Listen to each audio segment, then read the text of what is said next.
recebendo aqui no banco, uma alegria, uma felicidade.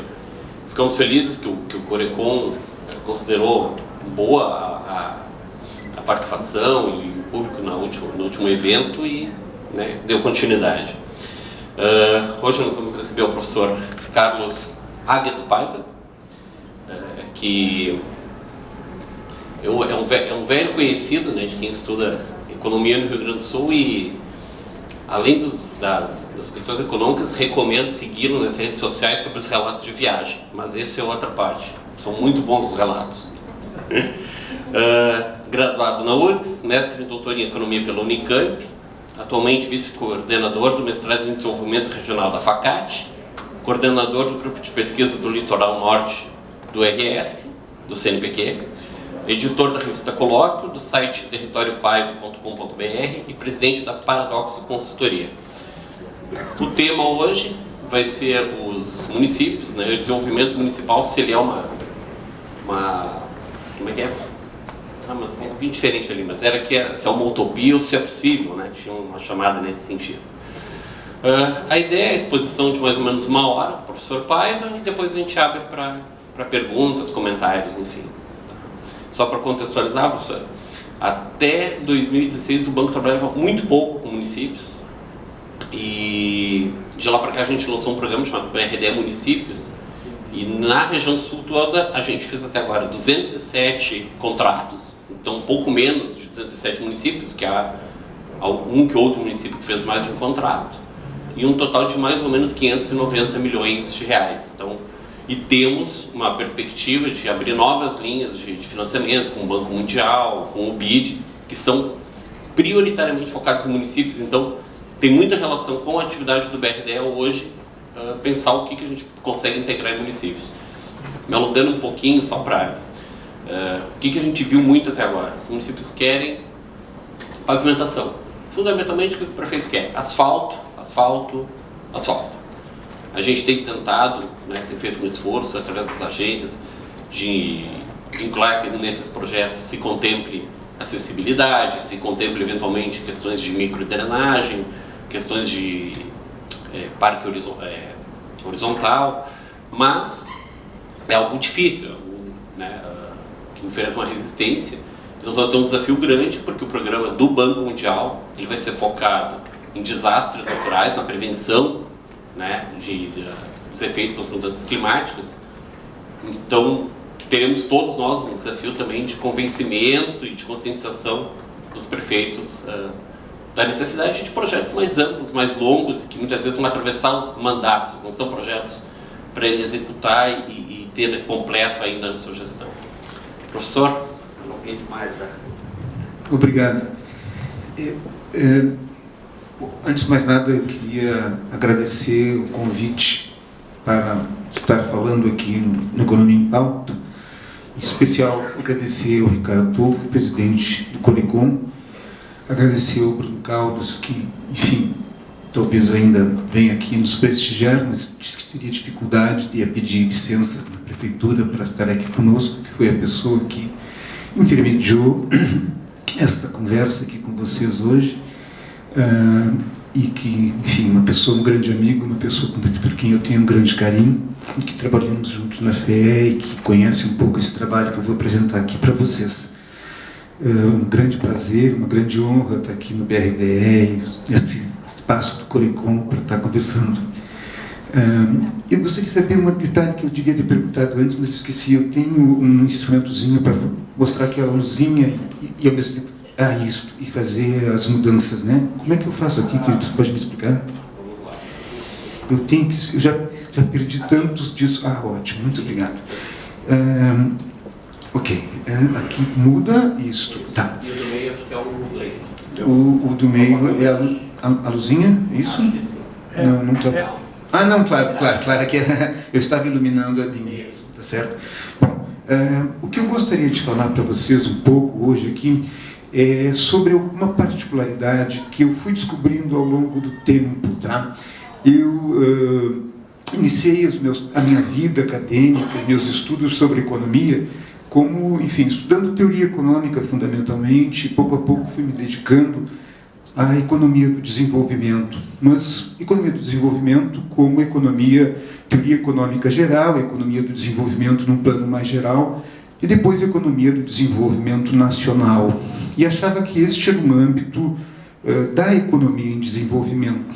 E confundia, como eu acho que a maior parte dos economistas faz, a economia do desenvolvimento no plano global com a economia do desenvolvimento no plano nacional, e aplicava os mesmos princípios para a economia local. Para mim não havia distinção.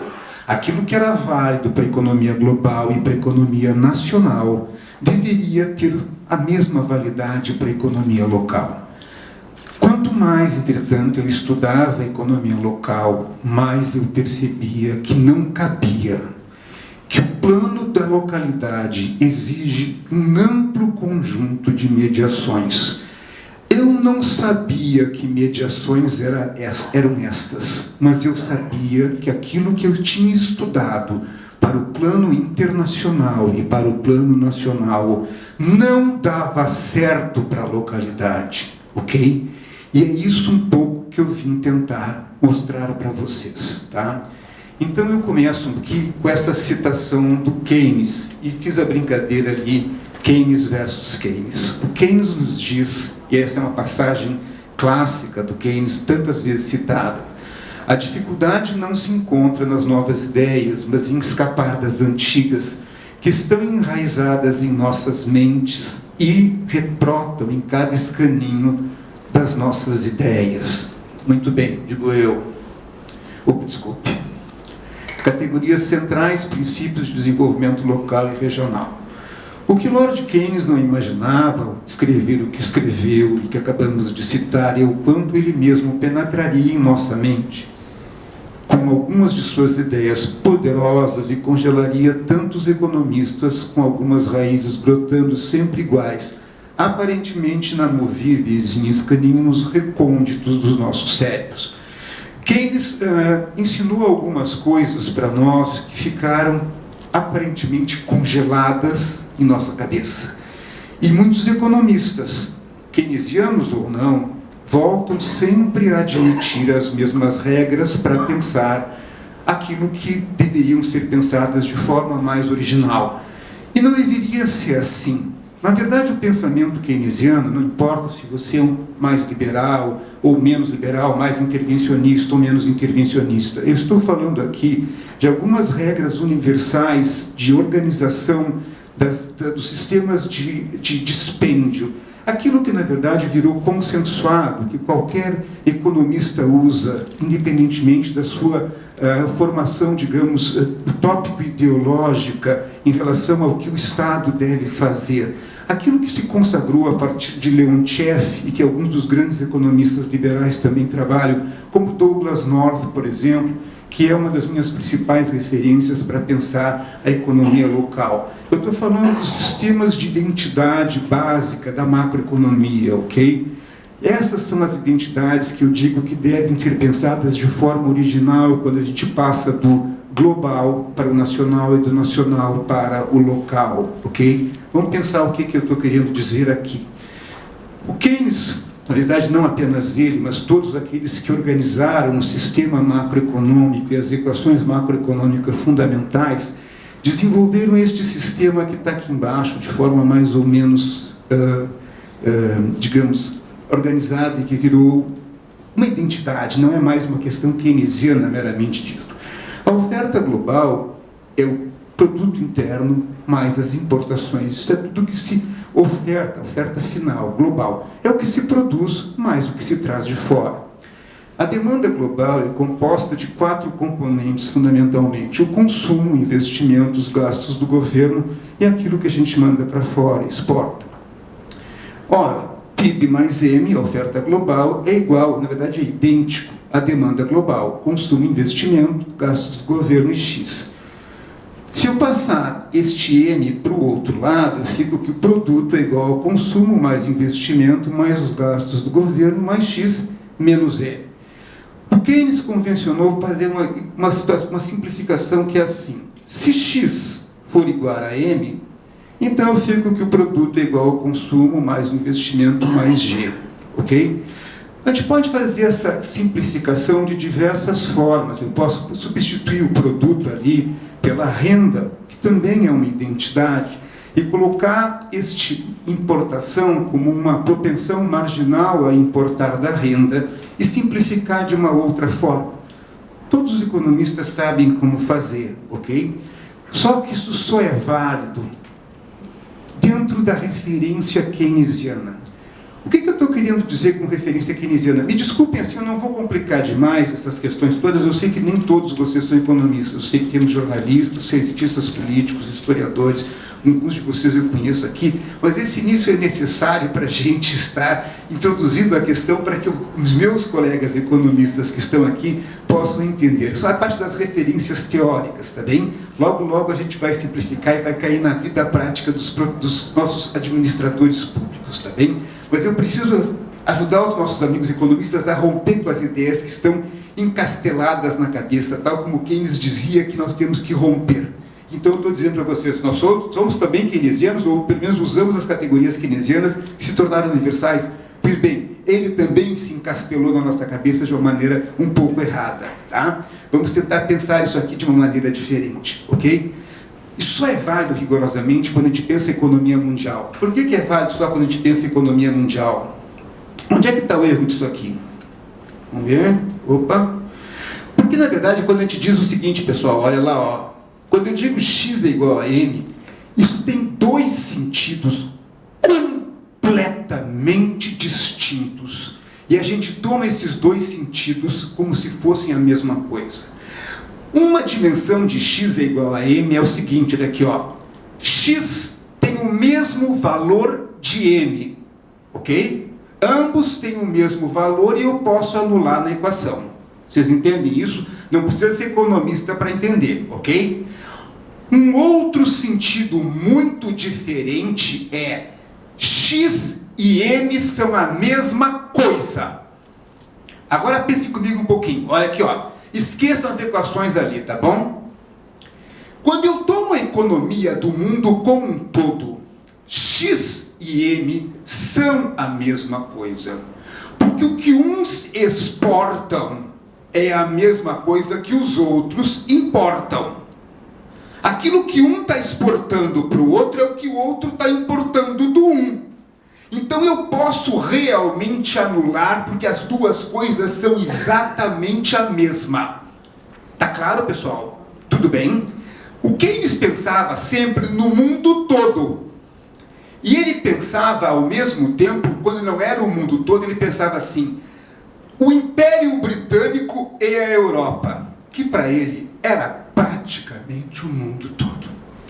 Ou ele pensava os Estados Unidos no pós-Segunda Guerra, que era o hegemona do mundo todo e aproximadamente 40% da economia mundial. E o resto era agregado dos Estados Unidos ou o Império do Mal. Ok? Dá para entender? Era praticamente o mundo todo. Só que nós somos aquela parte que não é nem o Império do Mal, nem o hegemona. Tudo bem? Eu não vou entrar em detalhes aqui, porque na minha intenção eu vi algumas pessoas, inclusive, tirando foto. Não precisem se preocupar com isso, tá? Eu quero pedir para o Tolfo e para o Jairo, tá bem? Que as pessoas que deixaram, não sei, agora que eu vi que não deixaram, não pediram ali o e-mail, agora na entrada, mas assim, quem se inscreveu deve ter deixado algum e-mail em algum lugar, não é verdade? Então eu gostaria que esse material, que vocês vão ver logo ali adiante, tem algumas equações que parecem um pouquinho assustadoras, mas mesmo que não for economista, se seguir o passo a passo, vai ver que não tem nem multiplicação e divisão complicada, muito menos exponenciação e raiz, tá bem? É só seguir com calma que tudo fica muito claro. Para economista, então, nem se fala, tá bem? E eu não vou entrar nos detalhes dessas equações, tá bem? Eu só quero dizer o seguinte, olha aqui, ó. Quando nós estamos tratando da periferia, esta primeira igualdade aqui vale. Quando eu digo x é igual a m, dizemos duas coisas distintas. A primeira é que o valor das exportações é igual ao valor das importações. Mas eu não posso dizer que as exportações são igual às importações, que eu não posso dizer que eu estou importando o que eu exporto. Ok? Tudo bem? Isso só é válido quando eu estou tratando do mundo todo.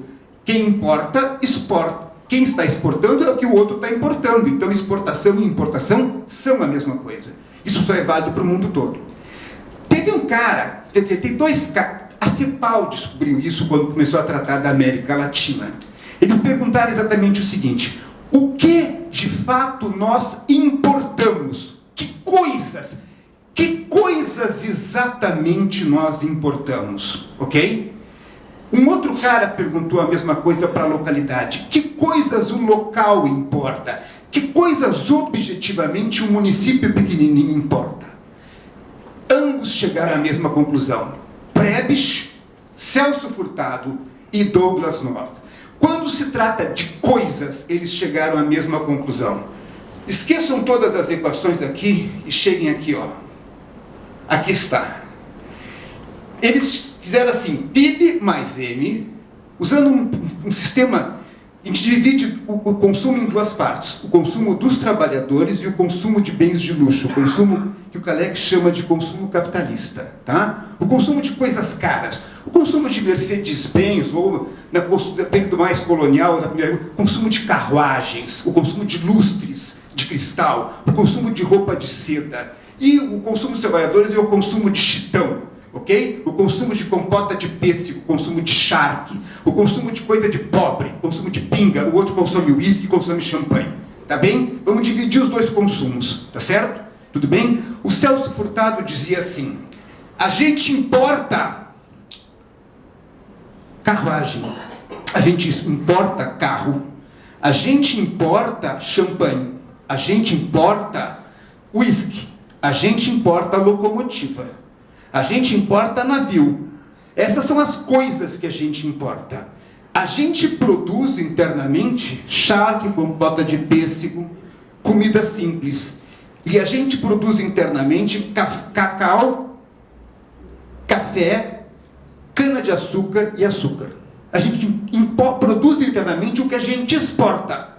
A gente produz internamente as coisas que o governo gasta. Educação, segurança ou insegurança, que seja coisa.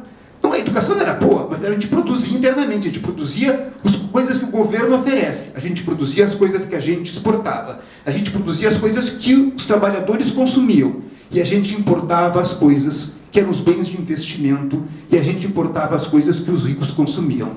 Deu para entender, pessoal? M é igual às coisas que os ricos consomem e às coisas que a gente investia. Máquinas para a produção de têxteis, locomotiva e coisas e tal. Vocês entendem bem o que eu estou falando? Tudo bem? Ok? Tranquilo? E a gente produzia aquilo que os pobres consumiam e aquilo que a gente mandava para fora. Certo? Tranquilo? O North chega à mesma conclusão, especialmente para as regiões que estão sendo ocupadas, as regiões que são da órbita da periferia, as regiões que estão sendo ocupadas tardiamente. O que uma região nova que está sendo ocupada produz?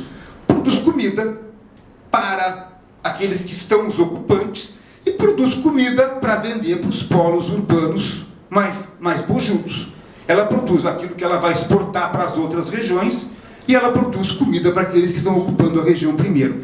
E ela importa o quê?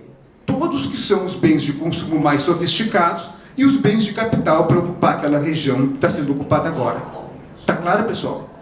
É a mesma estrutura. North e Celso Furtado têm a mesma concepção. A periferia importa coisa sofisticada e exporta coisa simples. Está claro? Tudo bem?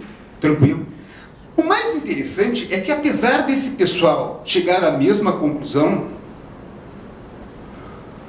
o mais interessante de tudo é que, a despeito da convergência dos achados, abriu-se um cisma e uma grande dificuldade de diálogo entre as correntes de análise regional, oriundas da CEPAL e oriundas da base de exportação do Douglas North. Que eu saiba, até onde eu consegui estudar, o Douglas North e o Celso Furtado se encontraram uma única vez. Quando o Celso Furtado estava ainda no processo de criação da Sudene, propondo que o Nordeste se industrializasse. E o Douglas North foi chamado para, digamos, se contrapor a isso. Porque o Nors, ele tinha uma ideia de que se você deixasse mais o Nordeste se desenvolver com base na produção agrícola, ele naturalmente, as cadeias iriam se tornar maiores e maiores e levariam a um desenvolvimento de base industrial, porque eles se tornariam tão exigentes de insumos que naturalmente eles levariam a uma demanda de empresas industriais para se alocar lá, ok? E o Celso Furtado dizia, não, os sistemas de transporte vai se tornar tão sofisticado que eles vão continuar produzindo em São Paulo, e aí eles têm um atrito. Mas o Nors escreve coisas maravilhosas sobre a inteligência do Celso Furtado, e o Celso Furtado também, recentemente, a esposa dele, a viúva, publicou coisas sobre o encontro dele com o Nors. Eu escrevi um texto que saiu na revista da BDE, a Rumos, falando sobre a convergência de ideias, e a Rosa me escreveu pedindo que eu desenvolvesse isso, porque também ela acha que eles tinham mais similaridade do que em geral se pensa. Mas o pessoal que ama os dois, ou desama os dois, desanca o Nors quando defende Furtado, e o pessoal que gosta do Nors desanca o Furtado quando ama o Nors. Eu acho que eles têm mais similaridade. Na verdade, a questão é que o Nors pensa muito no local, e o Furtado pensa muito no macro-regional. Então ele quer mais interferência. E o Nors acredita que possa se trabalhar com menos interferência. E o Nors mudou um pouquinho de ideia. A gente vai ver isso aqui mais adiante. Por quê? Estão acompanhando até aqui, pessoal? Tudo bem? Deu para ir? Certo? O que importa é que na base eles têm a mesma conclusão. Qual é a conclusão? É essa aqui. PIB se produz coisa simples e se importa coisa complicada. Ok? É isso que eles chegaram à conclusão fundamental. Bom, vamos lá. Aqui, ó, equação. Ai, que medo, não sei o quê. Tá bem? Esquece. Só queria chamar a atenção para uma coisa que é muito importante, tá? Que é um detalhe. Agora eu vou me referir apenas aos meus amigos economistas. Por favor, os que não são, podem ignorar isso aqui. É que, na versão um pouquinho mais sofisticada do modelo desses dois gênios, o que eles de fato mostraram é o seguinte, ó, pessoal, é que a gente não pode pensar em propensão a importar. Ricardo, quero te chamar a atenção para esse ponto, porque é da maior importância, que é, não existe propensão a importar em geral. Existe propensão a importar do consumo dos trabalhadores, propensão a importar de consumo capitalista, propensão a importar do investimento, propensão a importar dos gastos de governo, propensão a importar das exportações. E elas são distintas, essas propensões a importar, e têm uma hierarquia, e mudam ao longo do tempo. Isso é uma coisa de gênio. E os economistas ainda continuam trabalhando com a artigo definido singular, propensão a importar, a despeito de Leontiev. E o que Nors disse é, isto é uma absurdidade. Cada local, cada setor, cada região tem uma propensão a importar. Em cada período ela muda. E nós temos que estar atentos para isso. Se der, eu volto a falar um pouquinho sobre isso. Agora a gente deixa para lá, para não deixar os amigos não economistas muito nervosos com tanto parâmetros e equação. Ok. Bom, quando eles simplificaram ao máximo, tá? E aqui tem um outro ponto que é do conflito do Norte com o Furtado, tá? Quando eles fazem a sua versão mais simples, eles chegam a essa equação aqui, ó.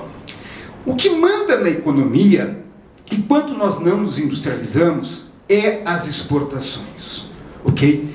Isso deixa o Furtado muito nervoso. Quando ele escreve o sistema dele cafeiro capitalista, pouco antes da Revolução de 30, lá, quando ele está na formação econômica do Brasil, ele diz, qual é que é o problema? O problema é que o café manda em tudo. Se entramos numa crise do café, o Brasil vai à bancarrota. Existe um fator, tem dois fatores apenas que mandam na dinâmica econômica do Brasil, diz o Celso Furtado. O valor das exportações e a distribuição da renda. Suponha que a exportação, diz o Celso Furtado, seja 20, e a distribuição da renda seja tal que a participação dos salários na renda seja de 80%. Nesse caso, a renda total é de 100. Suponha que as exportações sejam de 50% e a distribuição da renda seja de 50%. A renda vai ser a mesma, de 100. É só pegar 1 menos 80% dá 0,2. Sobre 20, 20 sobre 0,2 dá 100. Se x for 50 e a distribuição for pior, vai ser 50 sobre 1 meio, 100. Suponha que seja X as exportações, mas a distribuição da renda é muito ruim, vai ficar 75 sobre 0,75, vai dar 100. Agora, suponha que as exportações forem zero. Não importa se a distribuição é ótima. Se as exportações forem zero, a renda será zero. E é isso que aconteceu exatamente na crise de 1930. Não valia a pena colher o café porque o preço era muito baixo. Os cafeicultores deixaram o café apodrecer. Não contrataram ninguém. O que aconteceu? Ninguém tinha dinheiro para ir comprar em São Paulo. Como ninguém tinha dinheiro, não havia como você empregar ninguém para produzir alguma coisa em São Paulo.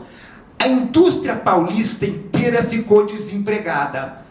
O Partido Democrata de São Paulo ficou à míngua, porque ele era vinculado à indústria de São Paulo. Se revoltaram e se aliaram ao Getúlio Vargas. O Washington Luiz não tinha percebido toda a dimensão do que ele estava gerando de uma crise na própria São Paulo. Porque a crise virou universal, não era só da periferia, era também da cidade de São Paulo. É isso que está anunciado aqui, num sistema que é do Celso Furtado e do Douglas North.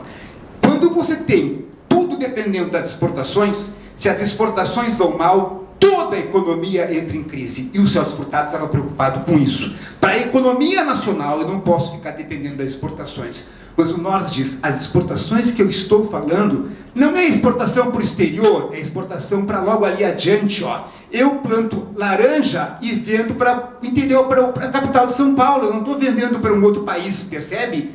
A briga, portanto, não é a mesma. Eu não estou falando do mesmo espaço. O Celso Furtado estava preocupado com a dependência com relação aos Estados Unidos. O Norte está pensando em exportar para um outro lugar do próprio Estado. Percebe qual é a diferença? A briga não faz tanto sentido assim. Não sei se vocês estão entendendo o que eu estou me referindo agora. Eu estou tentando dizer que a estrutura é a mesma, mas enquanto o Norte se refere a uma localidade que vende para uma outra localidade do mesmo país, o Celso Furtado está preocupado com a dependência do imperialismo internacional, para usar um termo bem, digamos, radical. Percebe o que eu estou falando, pessoal? Portanto, a briga não é tão significativa quanto tento fazer parecer. É disso que eu estou falando, tentando mostrar que sobredimensionam um problema que, na verdade, é secundário. Está claro, Beck? Ok? Muito bem, seguimos. Opa, ok. Agora tem um ponto que é fundamental sobre a distribuição da renda, tá? Voltando àquele elementinho ali, ó. Se por acaso nós temos uma distribuição muito ruim, se a participação na renda for de 25%, quando eu tenho um valor de exportação de 100, esta participação aqui, que é o salário, vai me gerar uma estrutura paralela, que é um DCW aqui, de muito pequenininha. Eu tenho 100, mas ele vai gerar uma estrutura secundária de apenas 33. Desculpe. Se eu tenho uma estrutura distributiva um pouco melhor, 50-50, 50%, ele vai me gerar uma estrutura paralela, DCW aqui, ou seja, o departamento de bens e salário, igual 100 de exportação, 100 do outro lado. Se eu tenho uma distribuição de renda boa, 80% vão para os salários, eu vou ter uma estrutura secundária de DCW muito maior. O que significa isso? Quanto melhor a distribuição da renda, maior vai ser a minha estrutura de bem salário. Pai, vai estar muito teórico esse negócio aí. Ah, é? Então vamos ver. Por que o W é pequeno? Por que a participação dos salários é pequena? A participação dos salários é pequena em que condições? Quando a estrutura produtiva emprega pouco. Em que lugar ela emprega pouco, pessoal? Quando eu preciso de pouca mão de obra para cuidar da minha produção. Onde no Rio Grande do Sul se empregou pouco? Na metade sul. O que eu fazia lá? Pecuária extensiva. Eu precisava de pouca gente para cuidar de 5.000 cabeças de gado. Pegava pouco. Quanto se pagava para o pessoal total? Muito pouco. É claro. E sobrava gente. Quanto mais sobra gente, não tem, todo mundo está disputando emprego. O salário é baixo. Certo? Onde é que se emprega muito? Quando tu precisa de muita gente para desmatar, para tirar o mato e para plantar. Onde é que acontecia isso? Na metade norte. Então tinha muita demanda de mão de obra. Esse pessoal ganhava mais ou menos bem. Ao ganhar mais ou menos bem, tinha dinheiro, inclusive, para poder botar um negocinho na cidade. Onde você tinha, portanto, um salário mais alto. Os salários mais altos geravam, portanto, uma constante demanda por mão de obra, o que elevava mais ainda o salário. O que significa isso? Que tu tens uns salários cronicamente elevados mais no norte e salários cronicamente baixos na metade sul. Como tu tem salário cronicamente baixo na metade sul, você não tem uma multiplicação da renda, e é isso que está aparecendo aqui naqueles sistemas, que gere uma diversificação em direção ao departamento produtor de bem-salário. Ah, mas isso é muita teoria. Teoria? Então vamos ver aqui, ó. Aqui eu tenho um mapa político municipal do Rio Grande do Sul. Eu tenho aqui 3 municípios, Uruguaiana, Alegrete e Santana do Livramento. Estes 3 municípios têm o tamanho de Israel mais a autoridade palestina. Por quê? Porque a renda que era paga para os trabalhadores não era suficiente para gerar vendas que gerassem núcleos urbanos capazes de gerar demanda de autonomização. Agora veja o que é isso aqui. São pequenos municípios um ao lado do outro, porque se ganhava o salário que levava a compras em vendinhas e vendinhas e vendinhas e vendinhas. Alguns deles, inclusive, geravam tamanha diversificação produtiva, especialmente na época da pequena pecuária, da banha de porco, da leitaria e do leite, com rendimentos quinzenais, rendimentos, quando veio a onda do frango também, quinzenais, mensais, em que o dinheiro circulava cotidianamente e gerava compras em vendas, compras na quitanda, que geravam um mercado urbano sistemático. E que gerou, portanto, pequenos núcleos urbanos que geraram autonomização. Então, tu tem uma pulverização de municípios. E tu tem uma pulverização de atividades urbanas.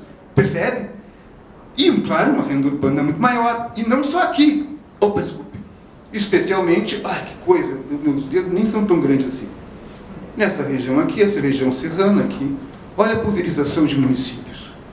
Isso tem tudo a ver com processo distributivo. E se você fizer teste com distribuição de renda, vai dar exatamente isso. Eu fiz durante algum tempo, e eu tenho um livro especificamente sobre isso, pensei em trazê-lo, mas enfim, não me esqueci na última hora, tá? Que é sobre os vários modelos de desempenho e de desenvolvimento municipal. O Douglas North, completo, é o que melhor passa em todos os testes, ou seja, distribuição de renda e especialização produtiva agropecuária, que ele tem os 2 modelos sistematicamente, né? Quanto mais bem distribuída a renda e qual é que é a especialização produtiva agropecuária que gera cadeias longas, você explica melhor qual é que é o desenvolvimento municipal, que são as 2 bases da tese do Douglas North.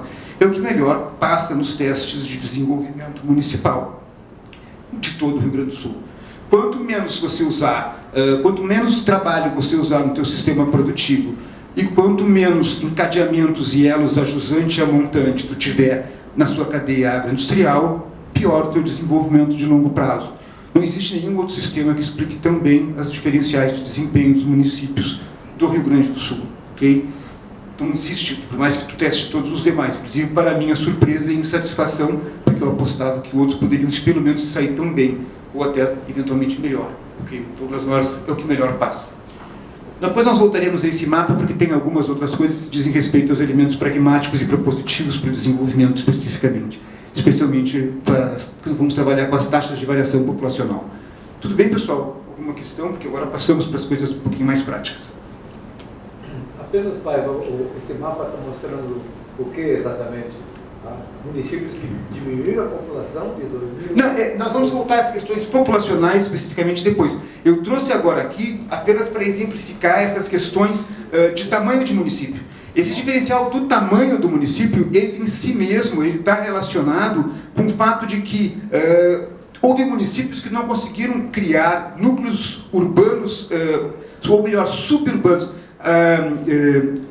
não criaram distritos submunicipais que puderam se autonomizar. Isso era a primeira coisa que eu queria dizer, ok? Todas as regiões que foram criando municípios pequenos, novos municípios, partiram de pequenos distritos rurais, que pouco a pouco puderam chamar esses distritos de subsedes e depois de sedes municipais. Lá ao final, nós vamos voltar às questões da taxa de crescimento municipal. Tudo bem? Então eu usei o mapa para 2 funções. Tá claro? Aqui, por exemplo, aqui, ó, eu estou citando Uruguaiana, Alegrete, Quaraí e Santana do Livramento, tá certo? Aqui está Rosário do Sul. Todos os municípios dessa região não criaram distritos que viraram subsedes, que viraram depois sedes, porque não tem, tu anda pela estrada fora e tu não consegue avistar ao longe subsedes que puderam gerar distritos que viraram subsedes, que viraram sedes municipais. Não havia uma mobilização de comércio suficientemente para isso. Os grandes proprietários de terra recebem uma renda muito alta, mas eles se deslocam até Santa Maria, até Pelotas, até Bagé, ou mesmo até Montevidéu, a Porto Alegre, para fazerem as suas compras. Não é gratuito. O comércio nestas cidades é muito mais diversificado. Tu pode fazer opções melhores, tu pode fazer opções de compra. Tu vai em mais de um lugar para poder fazer... Vai comprar o teu carro. Tu não vai comprar um. Tu tem em Rosário, tu tem 1, 2 concessionárias. Elas têm um estoque de pouco pequeno. Não tem muitas opções de preço. Tu podes negociar melhor em várias concessionárias para obter vantagens, percebe? E se tu quiser um carro importado, tu não vai encontrar em Rosário, ok? Então tu prefere não comprar lá. Então tu sufoca um pouco os grandes proprietários com altas rendas, sufoca um pouco o comércio. Eles ficam na dependência dos pequenos compradores. Ora, esses têm baixa renda, têm até dificuldade de se deslocar. Então o comércio... Vamos pegar assim uma coisa interessante. Pega Uruguaiana e Rosário. A estrutura de produção dos dois municípios é muito similar. É arroz e gado. Mas Rosário tem 32 mil habitantes e Uruguaiana tem 125, 130 mil. Qual é a diferença? A ponte, a aduana. E a ponte é uma casualidade. Aqueles municípios, a estrutura produtiva deles era para ter 35 mil. Está entendendo? Uruguaiana tem a ponte, a diferença é a ponte. O tamanho de Rosário é o mesmo tamanho e tem 35 mil habitantes. Pega aquela área toda em qualquer região do norte. Tem vários municípios ali dentro. E cada município deles tem no mínimo 5 mil e alguns deles, como Ijuí e Santa Rosa, tem 100 mil que tem em Uruguaiana. Percebeu? Qual é a fertilidade do solo? Até pode ter um pouco, mas não é essa a essência. A essência é o poder multiplicativo que a distribuição de renda gerou lá. É isso que o Douglas Norte explica. E está associado ao quê? A estrutura de emprego. Porque as estruturas produtivas são muito mais empregadoras. Nesse momento eu quis dizer isso para nós. Depois a gente vai tratar da questão da taxa de crescimento do emprego. Porque aí diz respeito às políticas municipais. O que se pode fazer de política municipal? Ok? Vamos lá. Vamos lá. Aquelas coisas de taxa, exportações ganha zero eu tinha tratado já. Agora, o que a gente pode fazer de política econômica? Aqui era um panorama geral, tá? Sobre taxa, sobre crescimento, sobre determinantes de crescimento e coisa e tal. O que a gente pode fazer? E esse era o nosso tema de fato, que, enfim, algumas pessoas vieram ouvir.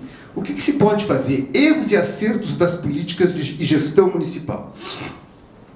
Vou pegar uma coisa que agora vamos voar na questão mesmo de política, tá? Nós não podíamos fazer isso sem pensar um pouco sobre princípios gerais de desenvolvimento, ok?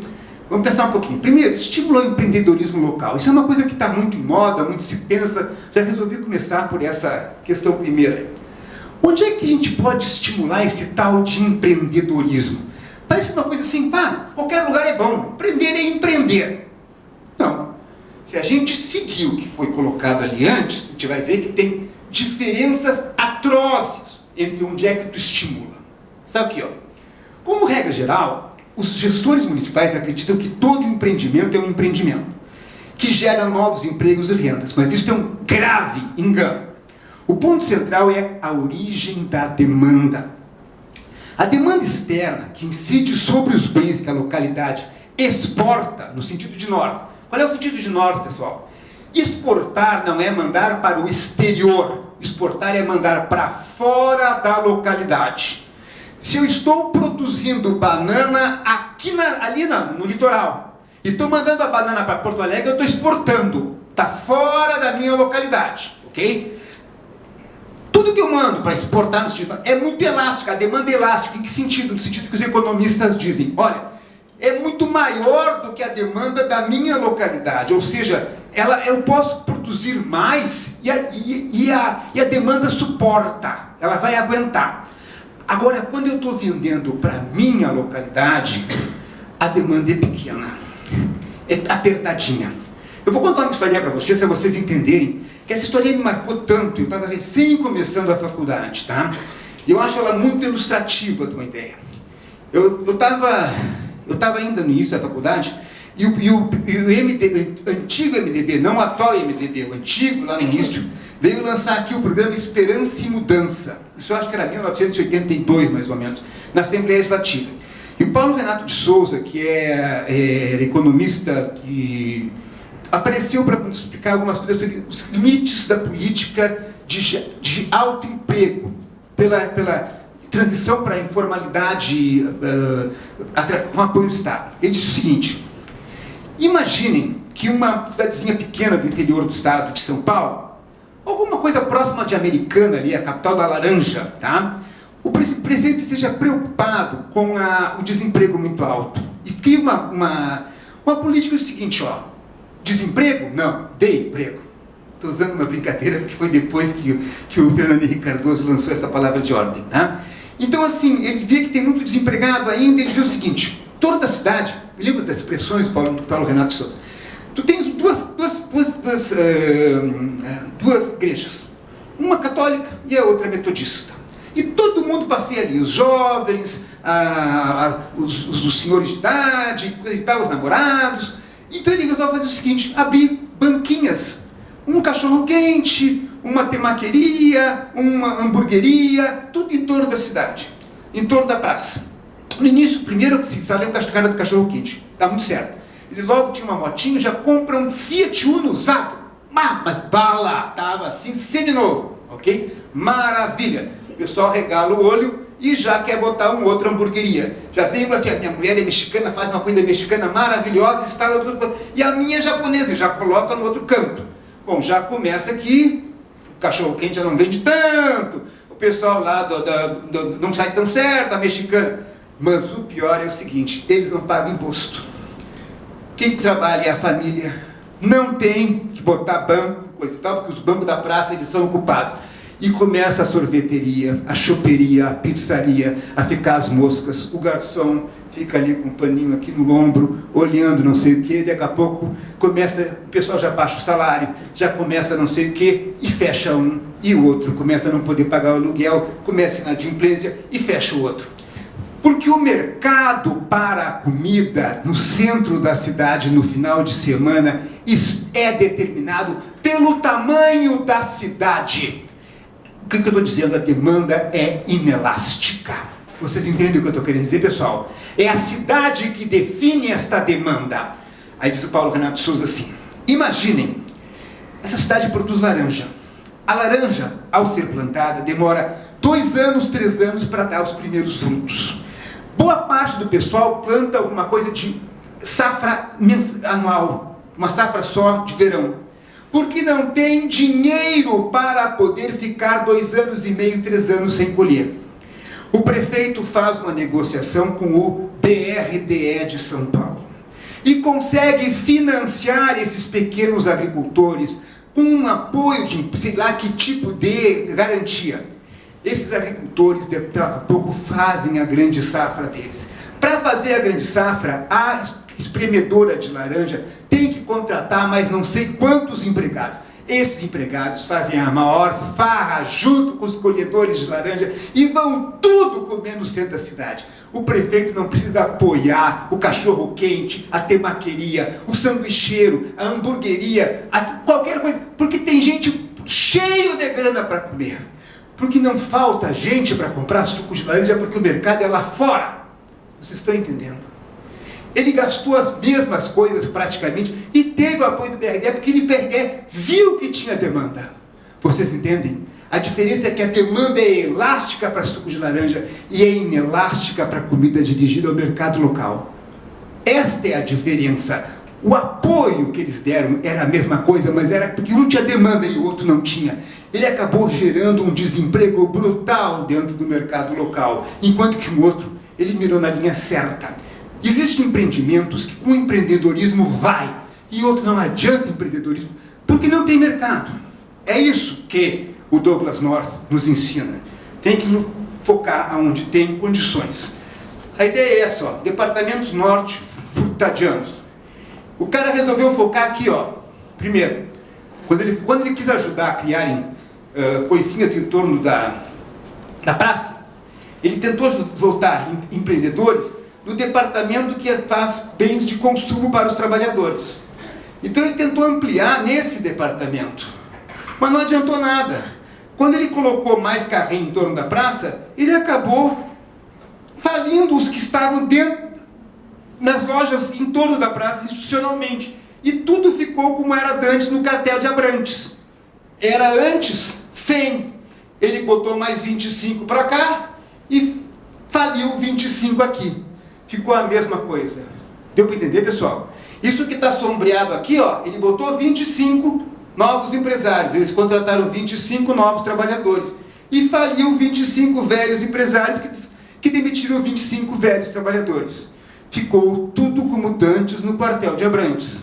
Agora, se fizesse como Douglas, tio Douglas propõe, ele teria criado 25 novos agricultores, plantadores de laranja, que contratariam 25 empregados para poder colher e cuidar das laranjas. Eles, por sua vez, quando colhessem, gastariam mais a sua grana com o pessoal que produz cachorro-quente, temaqueria, sorveteria e coisa e tal. E eles, ao gastarem mais com esse pessoal, teriam que contratar mais gente para poder produzir as coisas de bens de consumo para os trabalhadores. E, de fato, a renda cresceria 150 no produção para exportação e 150 no setor produtor de bens de consumo dos trabalhadores. Aí sim, de fato, a renda cresceria. Deu para entender? Não. Pegue. Mente. Sim, um professor precisa de claríssimo. reforço. Hã? Muito claro. É óbvio. Ó, tá vendo? Ai, que coisa boa, eu preciso de reforço. Não tá claro? Claro como água cristalina da fonte. Não. Olha a dúvida. Não. Pessoal, é a mesma coisa que eu contei antes. Se você abre a temaqueria, cachorro-quente, a sorveteria vai demitir gente. Agora, se eu colocar lá o dinheiro para plantar laranja, os caras colhem a laranja e gastam. Diga lá, Já querido. que tu falou, Hã? já que tu falaste, me fala especificamente Alegrete. Eu sou surdo da Silva, eu preciso fazer leitura labial, volte aí. Alegrete. Hã? Falou em desenvolvimento, Alegrete. Então, como que seria o desenvolvimento? Lá é gado. Tá? Vai exportar, vai exterior, não vem para Porto Alegre, não é uma zona de reconhecimento. Como é que tu propõe, Alegrete? Como é que eu proponho aqui? Desenvolvimento regional. Veja bem, o que nós temos que... A grande questão é identificar o que nós temos de demanda, tá certo? Eu estou dando um exemplo da laranja, que foi um exemplo clássico. O que nós temos de oportunidade de demanda? Eu estou dando agora aqui um exemplo da laranja, que foi o que o Paulo Renato deu. Nós temos perspectiva de soja, a gente tem perspectiva de proteína animal, nós ainda temos oportunidades com a proteína animal. No caso, hoje nós temos. A China está crescendo apenas a 6%. Ela é um crescimento baixo, mas ela está vivendo a peste suína. Ela tem um problema de alimentação sério e grave. Se você quiser que a gente vá para o empiricão, em vez de apenas estar pegando ainda exemplos, a gente vai chegando cada vez mais nele, seguindo o PowerPoint. Mas o que importa é o seguinte, ó, apostar no empreendedorismo voltado para o mercado local está errado. Voltado para um mercado maior, é sempre maiores as chances. Que mercado especificamente temos que estudar? A última lâmina é: que mercado Porto Alegre tem? Eu vou apontar alguma coisa. E a gente abre para um debate para se perguntar que mercado cada lugar tem, ok? Tudo bem? Agora sim, o Rio Grande do Sul tem alguns mercados e vem deixando de lado e perdendo cada vez. As janelas se abrem e se fecham. Nós já perdemos 200 janelas que se fecharam. E eu vou te dizer algumas janelas que se fecharam e por que nós perdemos. Vamos discutir isso logo ali adiante. O que eu estou dizendo é, ainda temos mercado de proteína animal. A China cresceu 14% já, num ano. Passou para 12%, passou para 10%, passou para 8%. está crescendo 6%, está com peste suína, está se perdendo este mercado. E nós continuamos insistindo em não dar bola para o mercado da proteína animal. Vamos perder este mercado também. Estamos quase que fardados a perder. Ok? Mas ainda está aberto. Se continuarmos pensando só em Tecnópolis e disputar com Tóquio, vamos perder definitivamente. Porque é isso que só se ouve falar. Tecnópolis. E a proteína animal já foi toda ela praticamente para Santa Catarina, Paraná e o resto do Brasil. Porque é muito baixo para nós, para a nossa chiqueza, entendeu? Nós só precisamos em Ceitec, ok? Estamos cada vez mais crescendo como rabo de cavalo. Agora nós vamos chegar lá, onde é que eu vejo a oportunidade, até para Porto Alegre. Só vamos um pouquinho com calma. O que importa é, não podemos focar em qualquer empreendedorismo. Eu estive segunda-feira passada, segunda-feira em Brasília. Estava o presidente da FEComércio, estava o presidente do Senac, o presidente do Sebrae, a secretária de Turismo. E o nosso presidente da FEComércio disse, temos que apostar no empreendedorismo, criar mais pessoas voltadas ao comércio local. Eu digo, vai vender para quem? Um comerciante vai vender para o outro? Calma! Não é bem assim, não é em qualquer lugar que tu tem que entrar. Brasília bateu Tom Jobim, Galeão, gente que desce aqui, desce e volta. É a maior cidade modernista e vocês ainda não valorizam o turismo. Percebe? Não é assim, mais comerciante para vender para quem? Para outro comerciante? Calma! Vamos ver, coisas simples não são valorizadas. Só um instantinho, tá? Nós temos chance com a proteína animal no Rio Grande do Sul, mas estamos falando genericamente, ok? Vamos lá. Outras demandas. A questão do turismo. Economistas e gestores, quem tem razão? Tem um debate que eu demorei muito tempo para entender. Daquele jeito que eu pensava assim, eu lia o Mundo, né? Eu li o Capital, eu li a Teoria Geral, e para mim o mundo era a mesma coisa. O mundo e Pantano Grande, para mim, não fazia diferença, ok? As equações gerais da macroeconomia keynesiana valiam para o globo como um todo e para Pantano Grande. Se chegava em Pantano Grande, o cara dizia, eu quero desenvolver o turismo, eu dizia, é louco. Porque eu, do alto da minha sabedoria como economista, não podia entender que Pantano Grande pudesse querer desenvolver o turismo. Só que, hoje eu sei que o prefeito de Pantano Grande tinha mais razão do que eu na questão do turismo. Por quê? Porque a conta turismo da balança de transações correntes, ou mais exatamente, da balança de serviços que está dentro da balança de transações correntes, não pode ser lida para o Brasil como ela deve ser lida para o município. A conta de turismo, quando eu estou falando de mim, eu, Carlos Paiva, só tem importância para mim, pessoalmente, quando eu vou para o exterior. Uma vez por ano. Quando vou, cada vez está mais difícil, porque a crise está cada vez mais ficando com dificuldade. Eu acho que, como eu já tinha comprado passagem, né, Mário? Esse ano eu ainda vou. No ano que vem, sabe-se lá se eu vou conseguir ir até Tramandaí. Mas tudo bem, darei um jeito, nem que vá a pé e consiga emagrecer um pouco, diminuir o pâncreas, tá certo? Mas é uma vez por ano. Já, o que é a conta turismo, pessoal? É uma conta que ela envolve o dispêndio que eu faço quando eu me desloco do meu local e gasto em outro lugar. Bom, a conta turismo intermunicipal é uma conta que tem muito mais expressão, porque a gente se desloca com muita rapidez e propriedade intermunicipalmente. Durante muito tempo, meu avô tinha propriedade em Rio Pardo. E eu, como morava em Porto Alegre, nascido e criado aqui, ia todo final de semana para a terrinha do meu avô em Rio Pardo. E todo final de semana eu parava e comia um sonho em Pantano Grande. E o meu pai, quando eu ia para lá e me pegava, etc e tal, ele dizia, o melhor posto de gasolina com o melhor preço é a melhor gasolina em Pantano Grande. E nós comíamos na Rabelândia ou em qualquer outro dos restaurantes de lá. E Rio Pardo não queria liberar Pantano Grande, porque era a fonte de ICMS de Rio Pardo. Só em 88, com a reforma constitucional, eles conseguiram se libertar. Porque 50% mais alguma coisa do ICMS de Rio Pardo vinha de Pantano Grande. Aquela coisa pequenininha. Porque ali estava a riqueza de Rio Pardo, no cruzamento de duas BRs extremamente importantes. Esta conta, na conta do economista, é a conta de turismo. Isso que os prefeitos dizem, para desenvolver, nós temos que desenvolver a conta, nós temos que desenvolver o turismo. Eu, economista, achava que não tinha cabimento, porque eu pensava, na verdade, como turismólogo ou na conta de turismo internacional. escala importa, muda completamente. Voltando agora um pouquinho às reflexões iniciais, eu quero dizer assim, ó, existem 3 formas de uma economia local, municipal, realmente se desenvolver. Uma, que envolve, na verdade, o superávit na balança de transações correntes de uma região. Uma, ela exporta para o exterior mais do que ela importa. 2, ela consegue trazer mais gente para gastar no interior do município e ela tem acumula na conta turismo desta forma um superávit também.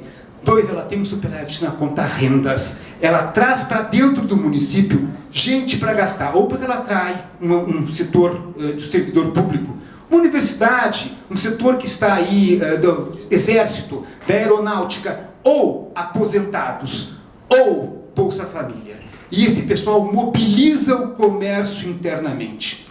Aí eu vou dizer o seguinte, ó, Santa Maria é uma cidade turística como Pantano Grande. Santa Maria, na verdade, vive de 2 coisas. Ela traz gente para gastar no turismo dela internamente, turismo de serviços. E ela também tem um grande potencial no setor de rendas. Santa Maria tem uma qualidade que eu descobri quando eu comecei a estudar realmente muito desenvolvimento regional. O PIB de Santa Maria é menor do que a renda de Santa Maria. O PIB de Santa Maria é muito pequeno, mas a renda dela vem de gente que produz em Camaquã gado e arroz e manda o dinheiro para a esposa e o filho que moram em Santa Maria. A filha estuda na UFSM, o filho estuda na PUC. A mulher não gosta de ficar na fazenda e mora num apartamento em Santa Maria. Ele é o município que tem a maior diferença positiva entre PIB e renda. O PIB per capita de Santa Maria é baixo, a renda per capita de Santa Maria é alta. O PIB de Triunfo e a renda de Triunfo, a renda é 4% do PIB. A renda de Santa Maria é 120% do PIB. PIB e renda tem uma distância enorme. Santa Maria quer crescer, ela tem que fazer mais para atrair mais renda ainda, num sistema de serviços cada vez mais sofisticado. Pantano Grande quer crescer, tem que atrair mais ainda um turismo de serviços específico, melhorando ainda mais a diferença do preço da sua gasolina em relação a outros, e fazendo mais Rabelândia ainda, com churrasco melhor ainda. São questões que não passam, em geral, por aquilo que o pessoal pensa como desenvolvimento, incluindo a atração de investimentos. É isso que movimenta a renda efetiva desses municípios, e, em geral, não está na lógica de alguns gestores, e de outros está. Eu dialogava com uns, eles diziam turismo, eu dizia bobagem. Eu dialogava com outros, eles diziam atração de investimento, eu dizia correto. Hoje eu percebi, ao longo de muitos anos de estudo e prática, inclusive como consultor, que aquilo que eu considerava bobagem, hoje eu percebo como sendo muito mais lógico e muito mais eficaz para o desenvolvimento local do que eu conseguia ver antes. Ok? Tudo bem. Vamos lá. Atração de investimentos. Todo investimento vale a pena? Claro que não. Alguns valem muito a pena, mas é preciso diferenciar. O erro inicial é pensar que todo investimento é bom, pois gera emprego e renda. Isso só é assim no mundo de Keynes, quando a referência é o planeta, ou o ZEUA, ou o mundo desenvolvido. Para isso a gente tem que voltar para aquela equação inicial, tá bem, pessoal? Lembra aquela que a gente diferenciava? O que é o investimento no mundo do Norte e no mundo do Furtado até metade do século XX? O investimento eu compro de fora, o investimento faz parte dos importados. No mundo do Norte, e esse é o mundo muito do Rio Grande do Sul, tá? Eu só fiquei dando conta disso quando eu comecei a estudar a nossa matriz de insumo-produto. Vou largar uma outra bomba petardo aqui para vocês, tá, pessoal? O Rio Grande do Sul importa até tijolo. Acho que boa parte de vocês já sabe disso, né? O Rio Grande do Sul importa tijolo de Santa Catarina. O Rio Grande do Sul importa até vidro plano, nós importamos vidro plano, a gente não produz vidro plano. O Rio Grande do Sul só metade do cimento a gente produz internamente. A gente também produz bens de capital, sim, máquinas agrícolas e máquinas para o setor calçadista. E ônibus, e caminhões. Quando a Marco Polo faz investimentos, a Marco Polo investe, ou quando a Randon investe, praticamente todos os investimentos dela ela compra de São Paulo ou do exterior. Até o cimento. A Marco Polo gera riqueza para nós quando ela vende ônibus para fora. Quando ela investe, tudo é importado. Ela não gera emprego ao investir. Ela gera emprego quando ela aumenta as vendas para o exterior. Quando ela exporta. O investimento da Marco Polo e da Randon não gera emprego. Gera emprego em São Paulo, com as máquinas. Gera emprego em Santa Catarina, com os tijolos, inclusive.